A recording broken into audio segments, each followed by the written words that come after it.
that case, I would like to ask Shimon Ratmilevich to maybe give us a few of the stats regarding the conference. This is always interesting. Please. Yeah, so thank you very much for joining us for the whole conference, everyone who joined in some bits and some more and some less. We were not sure if to go online or not. And of course, it's not a regular conference, but I'm really happy we make the decision to make it, especially that we are already 3 years without a DDD. So we are very happy that we made it.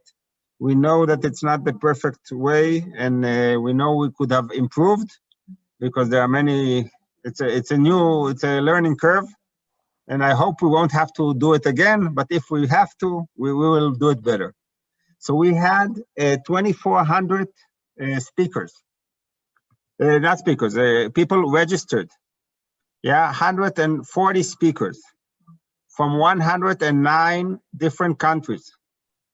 So all letters in the alphabet were represented except for Y, which is Yemen. X and W don't have a country, so we don't have also X and W. So this was very exciting for us. Every session on average had around 100 to 150 people. So in the Zoom, usually it's around 20, and the rest are from outside, watching from the outside. And we had altogether 31 sessions. 28 regular session and 3 keynote speakers. This is the statistics, more or less. This is what I have to say for this. Yeah. Good. Thank you very much, Shimon. I think this is rather remarkable. I didn't expect that many people. But it's I'm not sure this is the way to go in the future. But the fact that so many people can attend, which would normally not be able to take part in a conference like this, is very important. And maybe hybrid conferences are the way to go in the future. To go into actually the topics we want to discuss in this closing section, I would like to ask Professor Weisbrot, maybe from his point of view as hydrogeologist and the director of the BIDR, what he has to comment. Thank you, Pedro. Good evening, everyone, and thanks for inviting me to this closing session. 3 days passed really fast. I'm not sure that for Shimon, but for most of us. And it's kind of weird to sit here in this closing session when I feel that just a minute ago, I was welcoming the participant on this DDD conference. As both Shimon and Pedro mentioned, I must admit that it is still unusual to run an online conference. There are clearly some disadvantages. The lack of face-to-face discussions is something that cannot be replaced by the internet. On the other hand, it was great to have so many people from so many countries, really all over the world. I think it was a great opportunity as well. So I'm trying to see the full half of the glass. One of the things that I really like in the DDD conferences, and I was involved in several previous conferences as well, is the multidisciplinarity and interdisciplinarity nature of this conference. Just an example, I managed to listen to a few talks in the human challenges theme, in a way quite far from my expertise in water science and technology, but still very interesting and even more important, very relevant to what we're dealing with. So this is really cool, and it's something that you usually cannot find in conferences like MyB conferences or AGU, EGU, and things like that. You can't find it. Now, the problems that we are facing are extremely complicated and clearly need to be addressed from different directions and different disciplines. So Personally, I was very happy to see so many presentations from different directions. And as the director of the Blaustein Institute for Desert Research, I was really happy to see so many presentations coming from the BIDR, and not necessarily from the water, which is where I'm coming from, but from different directions. It was really nice, and I don't have time to elaborate on that. So I feel that there is no doubt, and it is very clear, at least among the people in this conference, that the issues we are dealing with, the themes, including dryland deterioration, especially in light of the climate change that we are facing, are really crucial to the future of humanity. I think it's very clear, and it repeated again and again in many presentations. These are big words, the future of humanity, and usually I don't like to speak in big words, but I think that in this case it is the truth. And we have many issues that are getting worse rapidly: soil degradation, lack of water, and water quality problems. Even in places where we manage to get water, their quality is getting worse. There is a direct link between water scarcity and food security. I think it's now quite obvious to most people. The link between soil degradation and water availability, again, it became quite clear. And the fact that the impact of climate change in drylands is worse than any other place on Earth is also quite clear. So the problems are well understood, but I think that what we should ask ourselves, at least for my opinion, is what will happen after the conference will end? How can we push the decision makers to invest the appropriate time and money in improving all these issues of water supply, water treatment technologies, soil health, agricultural production, bringing new technologies? Some of them, by the way, can be low-tech. It doesn't need to be state-of-the-art, high-tech.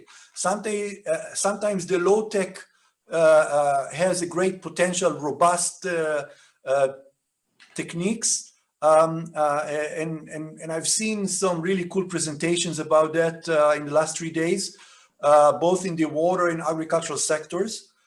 So my question is, how can we convince the decision makers to put these issues as top priority? Because we all know that right now they're not top priorities, despite the huge importance. We really need to find a way to better market these issues, for my opinion. We have seen few presentations with predictions coming from different directions, but in all of them that are really pretty scary, I have to admit. People are talking about the fact that there will be not enough food, not enough water, bad nutrition, and all that in 10, 20, maybe 30 years. So it's really around the corner. So it's really hard to understand how come that despite the critical meaning of what we're seeing or what we're predicting to all of us, the practical efforts to fight it, to stop soil degradation, to improve water availability and quality, to improve and keep soil health, and so on and so forth, are so limited. It's really unclear to me. It makes no sense to me, at least, and maybe later Baron can help me to clear it out. Maybe, I don't know. But I think that this is our major challenge, to increase the awareness of what we are facing and what it means, and the fact that already we know how to make things better. It's true, things are not perfect. We still need a lot of research. We still need new technologies. We need to study, we need to learn, we need to explore, and we need to come up with new solutions. But even if with what we have nowadays on the shelf, I think that we can make things better. So I think that if I'm trying to summarize what I've seen in the last 3 days, I see it as a major challenge. And I want to thank everyone, Shimon and all the team that did really excellent job. All of you for coming and being part of this very important conference. And be sure that we're not going to make web-based conference as our first one option. We still want to see you all soon next year or the year after, hopefully next year in the next DDD conference. Thank you. Thank you, Noam. Very thoughtful word. I think that I will maybe look at some of the issues we discussed before going on to Baron, even though Noam sort of suggested that you take the floor now, but I think that I would like to say a few words about, let's call it water and agriculture. There were some extremely interesting studies presented on very detailed on the water transport in the soil and the plant, looking at the size of the xylem vessels and how water moves, the speed, all extremely sophisticated studies, studies on remote sensing techniques, again, very, very sophisticated on how to irrigate it and so on. There are great strides are being made. And I also was particularly impressed by the work done or presented on desalination, on actually reducing the price, making the systems more available, developing low pressure drippers. And I was actually looking, in addition to all these very interesting topics that were presented, something that was related to more extensive agriculture, to more conventional problems in agriculture. I hope that most of you saw Professor Ratan Lal's presentation, which is on VOD here. And he very rightly mentioned the fact that 80% of our agriculture is rain-fed. And the topics we have been hearing about here at the conference are actually quite removed from this rain-fed agriculture, the problems that are facing people in the less technologically developed countries. And the feeling I got is that what we are is trying to develop packages in which we produce water at a lower price, combining energy and so on, like giving somebody a cell phone to use. We'll give him a system which he can install and everything will be working. I'm not so sure that this is an approach which will work on large scale, and again, particularly in the rain-fed agriculture. I think we have to realize the importance that, for example, decreasing slightly the evaporation in a rain-fed agriculture and increasing the transpiration has tremendous importance for our food production on a global scale. And I would say that within the what's next, what can we as scientists do? Not very much. I think Baron will talk about the SPI and maybe enlighten us where they are at the moment. But I think that we can, through conferences, emphasize the problems that we are facing on a global scale, and also carrying out research in this area, which sometimes is not so rewarding in terms of publications maybe, but is extremely relevant. I think as a scientist, we also have a responsibility to society and not only looking for papers for promotion. Maybe I can say that because I'm retired, but I still think that this is a valid comment. We all live on the planet and we have to make sure that we survive. I'm not as worried as Noam was. I was educated before the Green Revolution, and we thought that life would come to an end when the population would exceed what we could feed, and the Green Revolution came and we managed, and I'm sure we'll manage also in the future. But I think that we have to put emphasis on the problems that are really important on a global scale. And this is what one of my conclusions, mainly from what's next from this conference, which I think was extremely rewarding from a purely scientific work, because the work being done and presented was really exceptional. Well, all this said and done, Baron, I think that now you can put it also in a UNCCD perspective, please. Thank you, Pedro and Noam, and also Shimon. And I've been tasked by all of you with a large task of solving all this in the global context. And so I'm going to do it. I'm going to solve it in the global context here. So my first comment is I fully agree with what you have just shared, that we have a lot of the puzzle pieces in many of these talks.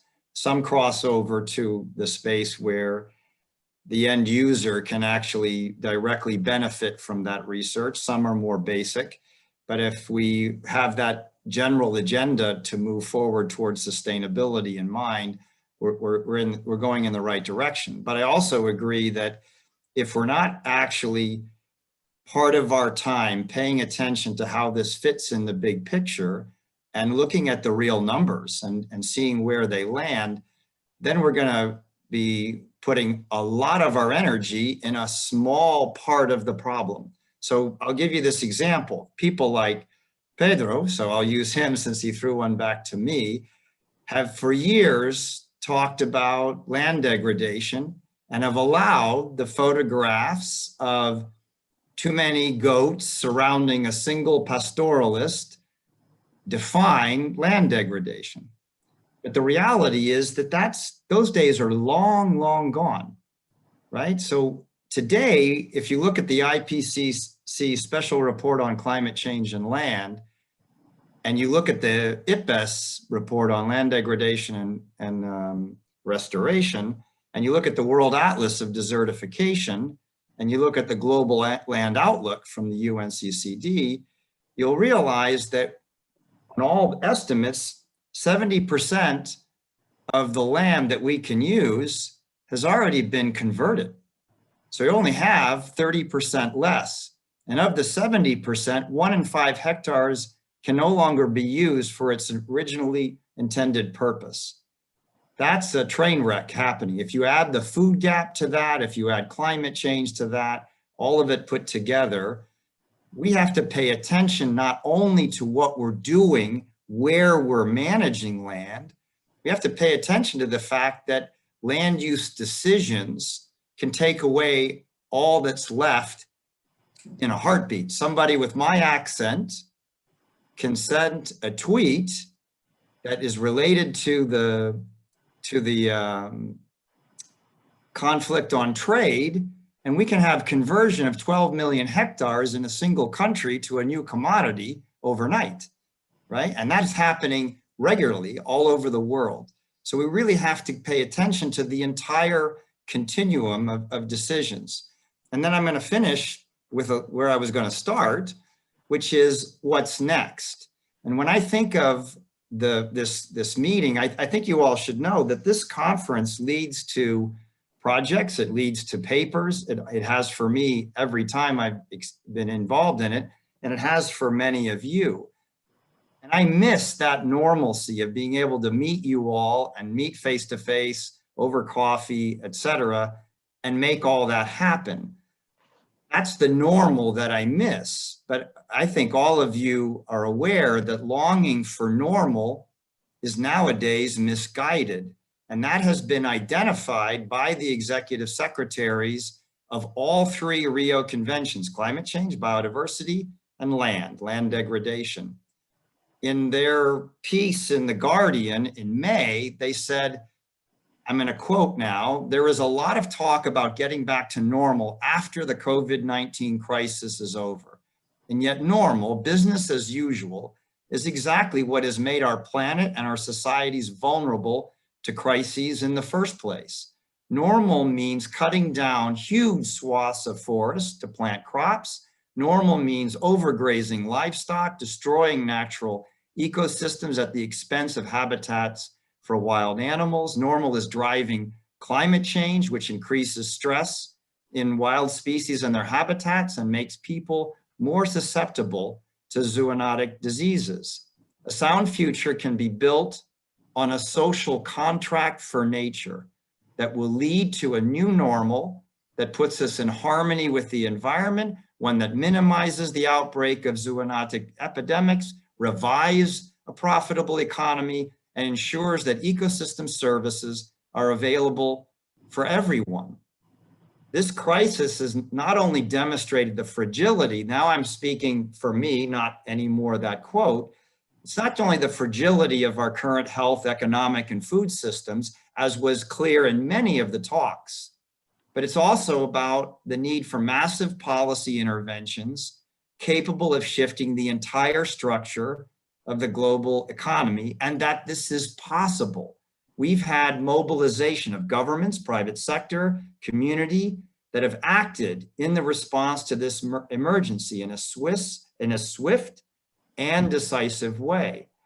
A social contract for nature should therefore be founded on the recognition that the long-term resilience and well-being of humanity depends on the health and integrity of nature.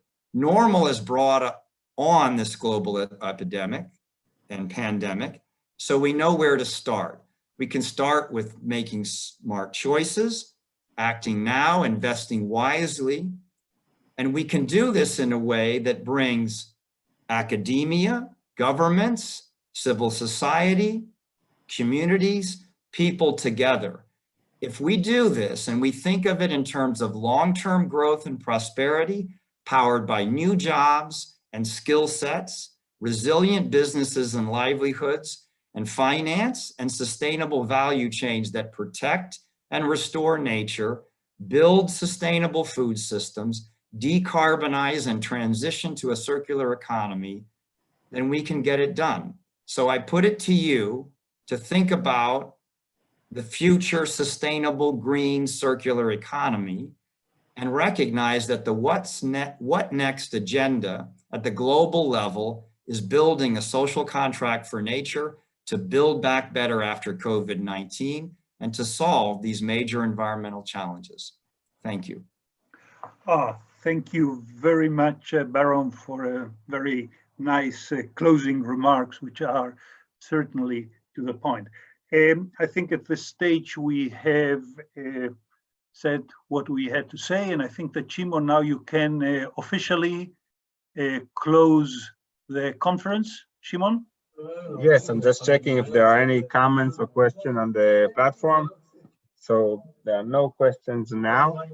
So yes, so I really would like to thank everybody, Pedro and Baron and Noam, and not only Pedro and Noam, and everybody who helped for this conference, from Dorit and her great team, Naama, Ariel, Esther, Sophie, and all the great team that helped us, and the steering committee. This was a long journey that we took, and it's finishing now. We still have things to do, and we hope really to see you all in the 8th DDD next year. And this social contract that the Baron was talking about, I'm not sure how to put it in practically, but maybe you'll have, because social contract is a nice thing to say, but how do we do it practically? I hope we will find a way to do it. That's all. Thank you very much.